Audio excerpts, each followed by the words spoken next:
पूज्य गुरुदेव श्री के प्रवचन में एक बात आई थी जो आपने बहुत ध्यान से सुनी होगी, क्योंकि गुरुदेव श्री ने उसे अनेक बार रिपीट किया था कि लगा द्रव्य सब पर्यायों को पी बैठा है। आपकी किताब में भी होगा, समय सर आपके पास है, 7वीं गाथा निकालो तो उसकी टीका में है कि द्रव्य पर्यायों को पी बैठा है। तो ये जो पर्यायों को पी बैठा है का क्या अर्थ है और गुरुदेव श्री ने क्या अर्थ किया था, ये तो प्रश्न ने किए हैं। मैं आप सबसे कर रहा हूँ, जवाब किसी को नहीं देना है, मन में सोचना कि द्रव्य सब पर्यायों को पी बैठा है। हम तो कहते हैं कि पर्याय द्रव्य में शामिल नहीं है, क्यों? और उनको बिल्कुल हटाओ, और यहाँ लिखा है पर्यायों को पी बैठा है। क्या अर्थ है उसका? तो गुरुदेव श्री ने स्वयं ही कहा था कि पर्यायों को माने गुणों को, धर्मों को, यानी शब्द है पर्याय लिखा, मूल संस्कृत में भी पर्याय है, हिंदी में भी पर्याय है, गुजराती में करेंगे अनुवाद तो पर्याय ही करना पड़ेगा, लेकिन उसका अर्थ है गुण धर्म। क्यों? क्योंकि ये गाथा गुण भेद के निषेध की चल रही है। पर्यायों की चर्चा छठवीं गाथा में हो चुकी है। यद्यपि पर्यायों को पी बैठा है, पर्याय अर्थ भी करें तो भी कोई गलत नहीं है, लेकिन इस गाथा में नहीं है। गलत क्यों नहीं है? वो अनुस्थिति से रचित प्रवाह है, जिसे अपन नित्यता कहते हैं। वो पर्यायों की अखंडता का ही नाम तो है। कल थोड़ी चर्चा की थी मैंने, है ना? यानी पर्यायों को पी बैठा है, ये बात भी गलत नहीं है, लेकिन इस गाथा का अर्थ नहीं है।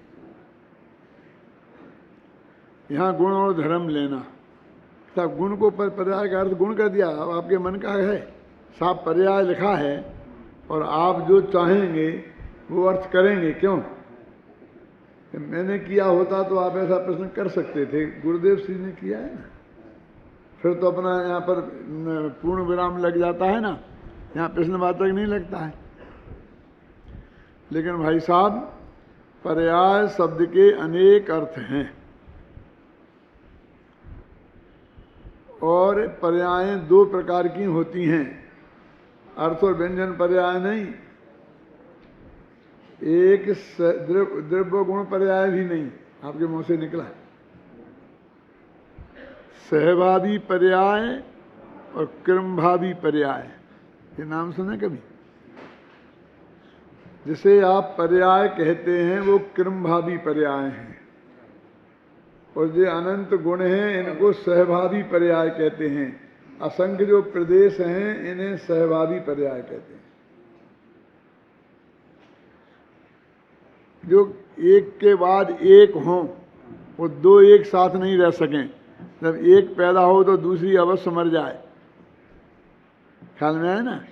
उसे बोलते हैं क्रमभावी पर्याय, जैसे हम पर्याय समझते हैं पूरा। और जो एक साथ रह सकें उनको बोलते हैं सहभावी पर्याय। तो ज्ञान, दर्शन, चारित्र, सुख, वीर आत्मा में एक साथ रह सकते हैं, इसलिए इनको सहभावी पर्याय कहते हैं। असंख्य प्रदेश एक साथ रह सकते हैं, काल का भेद नहीं है उनमें। पर्याय में काल का भेद होता है। मनुष्य पर्याय और देव पर्याय एक साथ नहीं रह सकती है, लेकिन ज्ञान दर्शन एक साथ रह सकते हैं। इसलिए साथ में रहने वाली पर्याय, उसका नाम है सहभावी पर्याय। अब ये पर्याय किस अपेक्षा हो सकती है? हमने तो पर्याय की बहुत परिभाषाएं समझी, प्रवचन साधना पढ़ी थी, और उसको कौन सी है ना अपना जैन सिद्धांत प्रवेश का, लघु सिद्धांत प्रवेश का में भी पढ़ी थी पर्याय की परिभाषाएं कि गुणों के परिणाम को पर्याय कहते हैं, और फिर कहीं द्रव्य पर्याय, गुण पर्याय दो भेद कर दिए थे। लेकिन ये तो हमने कहीं भी पढ़ा ही नहीं है। क्यों? हाँ देखो ये लड़के ने पकड़ लिया। और कितने कितने लोगों के ख्याल में बात आई है ये पता नहीं है। ये तो ये भी बता सकता है कि इसने ये कहाँ से देखी। आप लोग सोचो सब।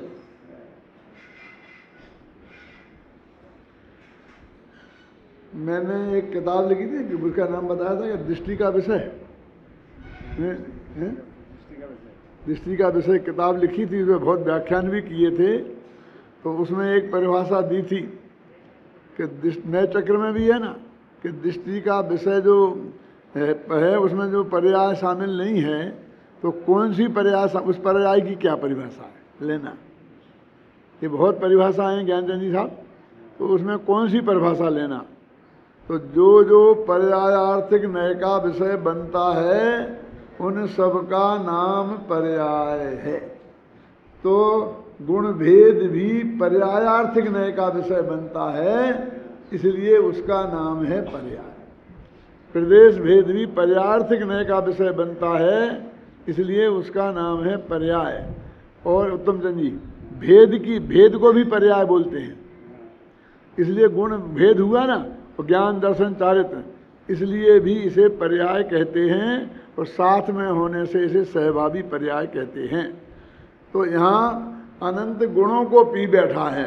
हम ये कहना चाहते हैं कि तुम गुणों को भी मत निकाल देना। हम कहें कि दृष्टि के विषय में द्रव्य में गुण नहीं है तो तुम उसे निर्गुण मत कर देना।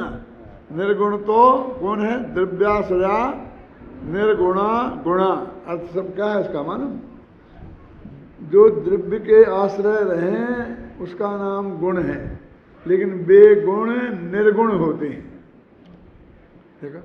फिर सुनो महेंद्र, द्रव्याश्रया निर्गुणा गुणा, यानी द्रव्य गुण द्रव्य के आश्रय तो रहते हैं लेकिन वे निर्गुण होते हैं। गुण, अब जो गुण निर्गुण होते हैं, कैसी बात कर रहे हो? कभी पंडित मूर्ख होते हैं, कैसी बात कर रहे हो? ऐसा क्या कोई है? उसका अर्थ है कि जैसे द्रव्य में गुण रहते हैं ऐसे एक गुण में कोई दूसरा गुण नहीं रहता। क्या? इसलिए उसे निर्गुण कहा, निर्गुणा। एक गुण में दूसरा गुण नहीं रहता, इसलिए इस अपेक्षा वो निर्गुण है, और वो स्वयं गुण है इसलिए अपेक्षा गुण है। कैसी कैसी अपेक्षा है जनमानी में, हैं? और एक गुण का रूप दूसरे गुण में रहता है। तो गुरुदेव सिंह ने बहुत समझाया इस बात को।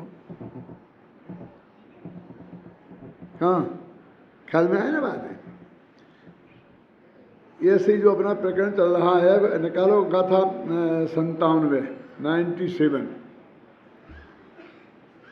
तथा स्थितम एतत् ज्ञानान्नश्यति कर्तृत्वम, ये हेडिंग है इसका।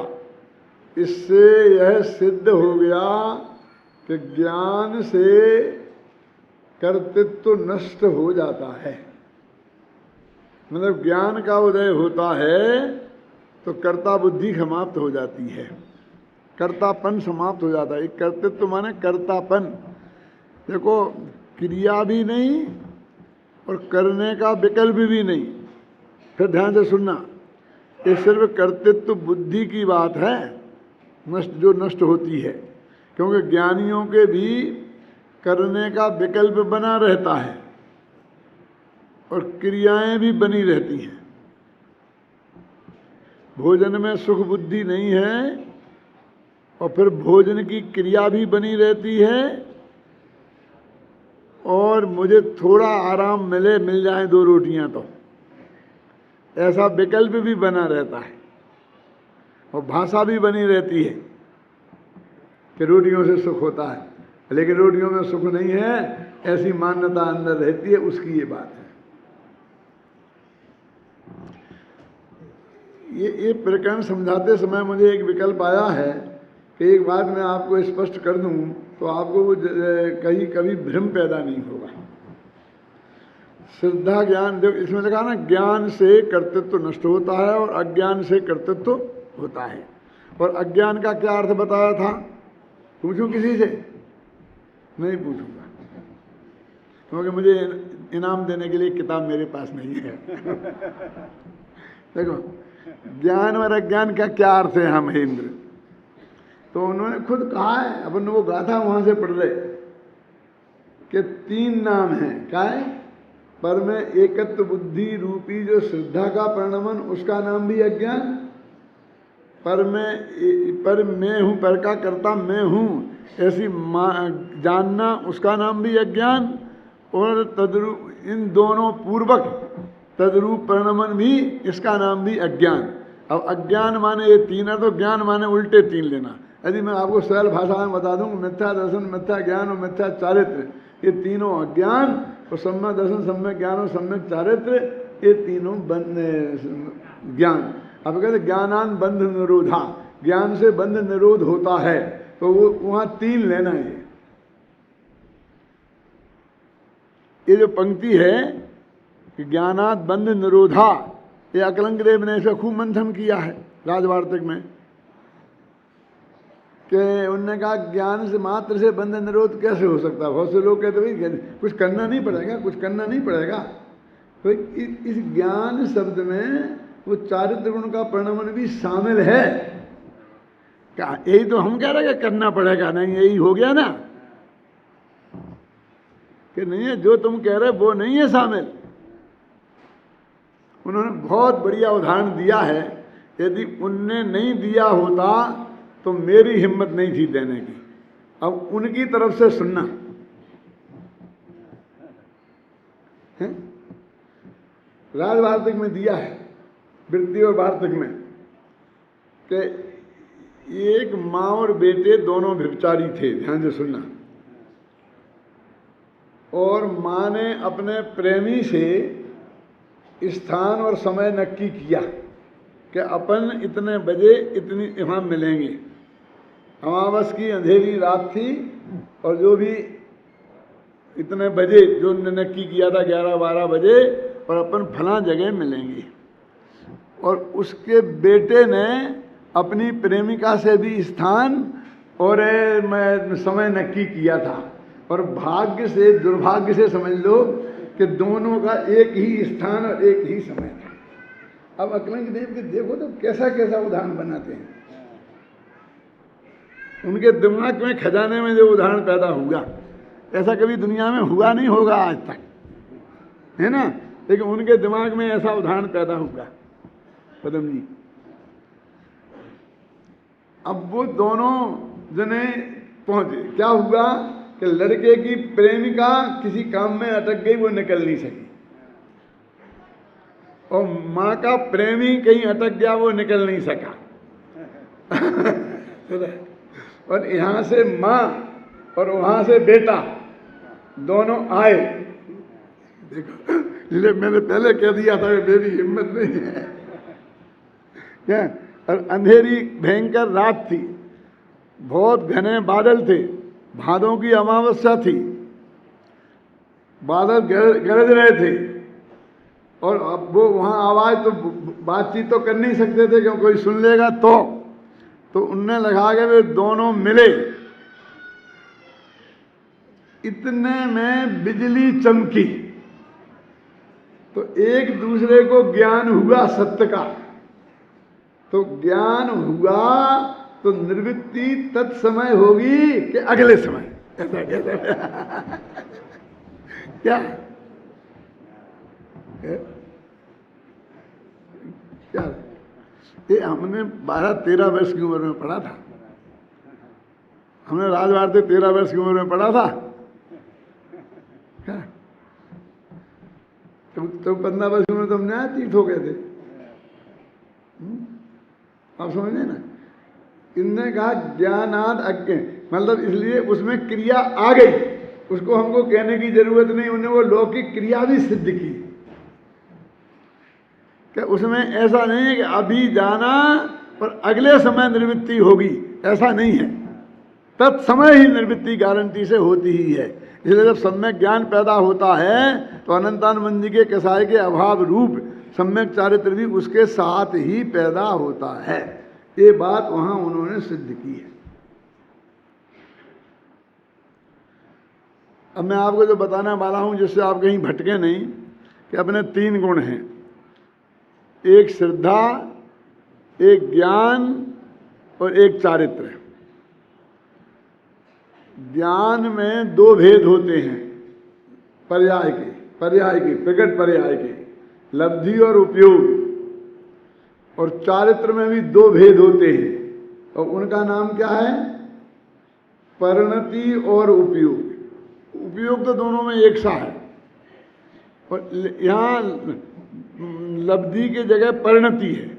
देखो, यानी उपयोग के विरुद्ध परिणति, और वहाँ उपयोग के विरुद्ध लब्धि। लेकिन श्रद्धा में ऐसे दो भेद नहीं होते, वो एक ही होती है, लब्धि उपयोग जो कुछ भी हो, ऐसे भेद होते ही नहीं। इसलिए सम्यक दर्शन किसी जीव को पैदा हुआ तो जब तक वो सम्यक दर्शन कायम रहेगा, क्षयोपशम होता है, उपशम होता है, छाया को कोई उससे कोई मतलब नहीं। ये भेद की बात मत करो, करुणानियोग वाले करते रहेंगे। बस सम्यक दर्शन नाम की चीज है। तो उस समय श्रद्धा निरंतर जितने काल वो रहेगा, ये त्रिकाली ध्रुव मैं हूं और ये पर मैं नहीं हूं, इनका कर्ता भोक्ता मैं नहीं हूं, ऐसी श्रद्धा निरंतर एक सी बनी रहती है। क्या कहना चाहता हूं मैं, समझना। खतरनाक बात कि बोध, मान लो अब 5वें गुणस्थान वाले जीव को पकड़ो, जरा समझाने में सुविधा रहती है, लेकिन 6वें 7वें वाले को नहीं पकड़ते हैं, 4थे वाले को नहीं, वहाँ भी बहुत गड़बड़ होती है। 5वें वाला बढ़िया है कि वहाँ 2 कसाय का अभाव है और 2 कसायों का सद्भाव है ना। अब वो जीव युद्ध में लड़ भी सकता है, 5वां गुणस्थान वाला, स्वस्त्री सेवन भी कर सकता है, और पूजा पाठ भी कर सकता है, और आत्मा का ध्यान भी कर सकता है। वो शुद्धोपयोग, शुभोपयोग जिसे कहो आप, शुद्धाता अनुभूति कहो, जो नाम देना हो दो, उन चक्कर में मैं नहीं पड़ता हूँ। वो तीनों अवस्थाएं उसकी हो सकती हैं, लेकिन वो श्रद्धा का जो परिणमन है वो तीनों में एक सा कायम रहता है। आप समझ में आए मैं क्या कह रहा हूं? क्योंकि उसमें 2 भेद ही नहीं है, लब्धि और उपयोग के, परिणति और उपयोग के।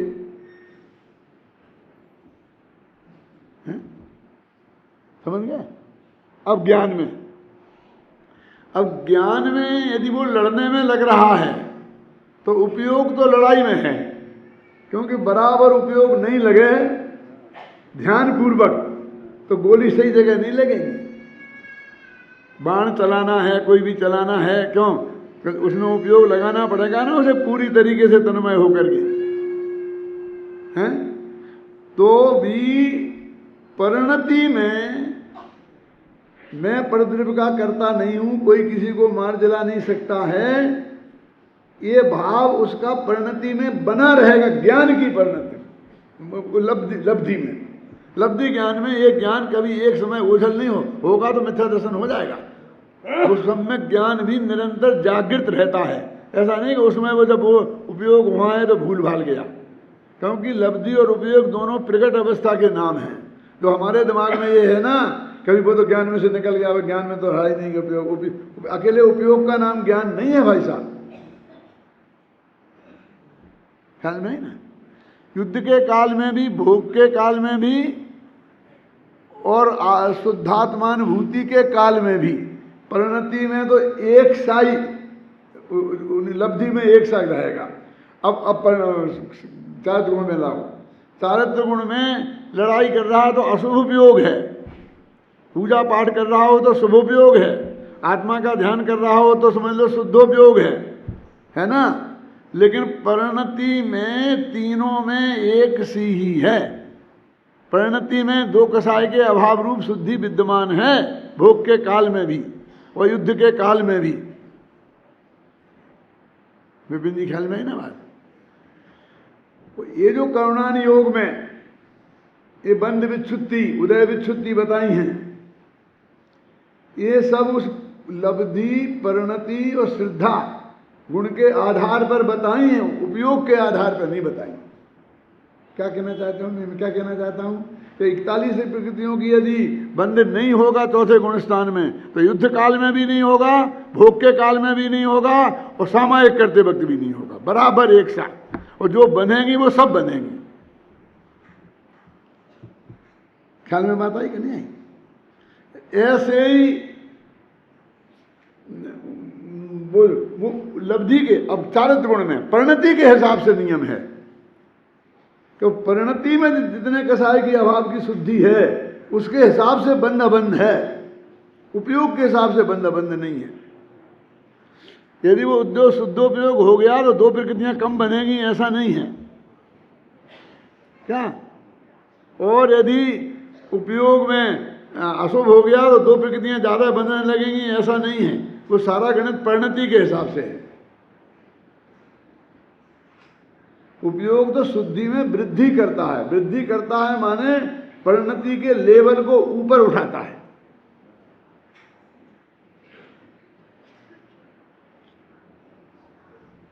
इसलिए मुनिराजों के हो चाहे पंचम गुण स्थान वाले, चौथे गुण स्थान वालों के, जो पुरुषार्थ सिद्धि उपाय में लिखा है ना कि एनांशेन तुरागा तेनांशेन बंधनम अस्ति, और एनांशेन सुदृष्टि, एनांशेन सुज्ञानम, एनांशेन चरित्रम, तेनांशेन बंधनम नास्ति। तो हर उस काल में जो बंध भी हो रहा है और संवर भी है और निर्जरा भी है,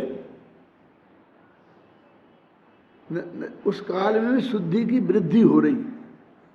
ये नहीं समझना कि वृद्धि रुक गई, शुद्धोपयोग काल में थोड़ी तेज हो जाएगी, लेकिन उस काल में भी निर्मलता बढ़ रही है परिणति में। ख्याल में है ना? कब?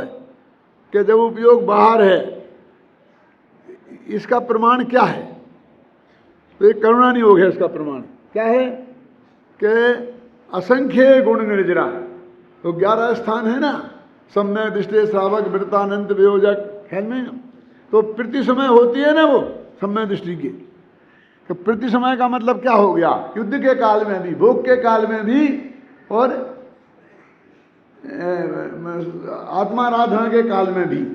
तो वो असंख्यात गुणी, ऐसा नहीं गुणन फल भी थोड़ा कम हो जाता हो, ऐसा नहीं।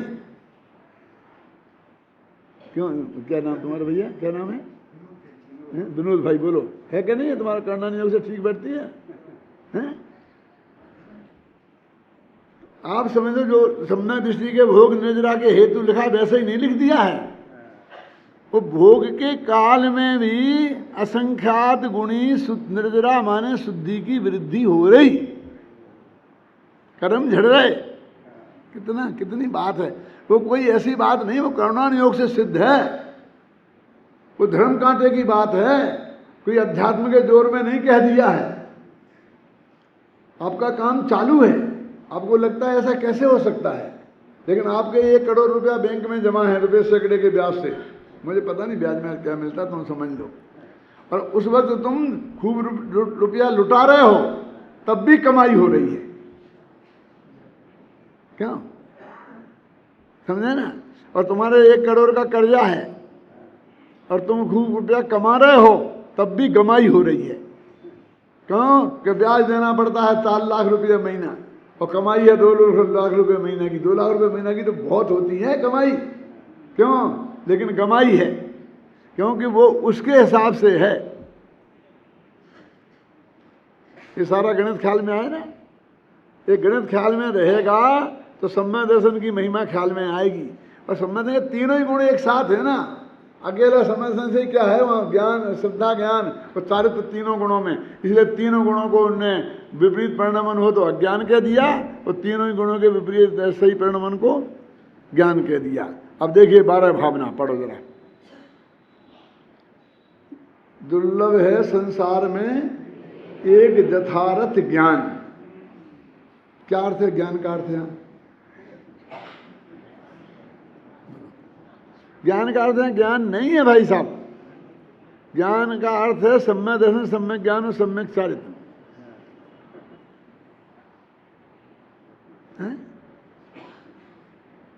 आपके समझ में है ना?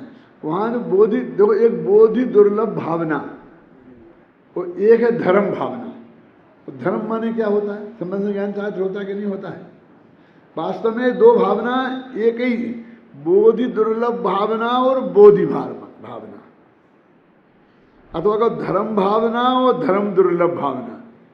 11वीं भावना का नाम है धर्म दुर्लभ भावना और 12वीं भावना का नाम है धर्म भावना। दूसरे नाम देना हो तो ऐसे दे दो कि 11वीं भावना का नाम है बोधि दुर्लभ भावना और 12वीं का नाम है बोधि भावना। अब असल में हमने बोध भावना कर दी, बोध नहीं है। धा में आ और धा में ई, बोधि। आपको कुछ अंतर समझ में नहीं आता होगा। संस्कृत पढ़ने वालों को जो हमारे लोग मालूम क्या करते हैं कि ये जो सा सा सा 3 सा होते हैं ना, तालब दिशा, दंतीसा और मूर्धन तीसा, तो इनके उच्चारण में जिनको फर्क समझ में नहीं आता, क्या है? उनको क्या लिखा होता है तुम बता दो। वो कहते हैं कि उनको क्या फर्क पड़ता है कि लेटर बाउंड निकलती है ना, कभी तो सा निकलती है और मौ से निकलती है, उनके तो दो ही एक से है।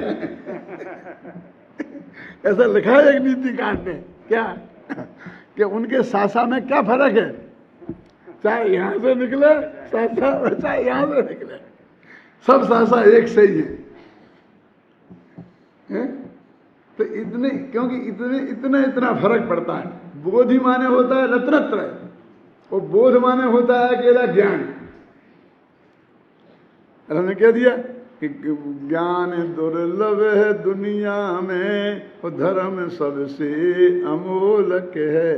बोधि का अर्थ ज्ञान कर दिया, ज्ञान है ही नहीं, बोधि का अर्थ रत्नत्रय है।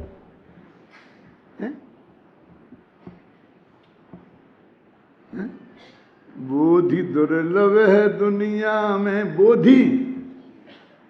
अब बोधि का अनुवाद करते हैं तुमने ज्ञान कर दिया, ज्ञान तो बोधि का अर्थ है ही नहीं। देखो अपन पढ़ते हैं जरा इससे। ए देन दिशो कत्ता आदा निश्चय विदूह परी कह दो, एवं खल सो जान दी सो मुंच दिशा विकात तुम। बस इस तरह है। अब बस इस तरह कहाँ से लगाना, कौन सी गाथा से?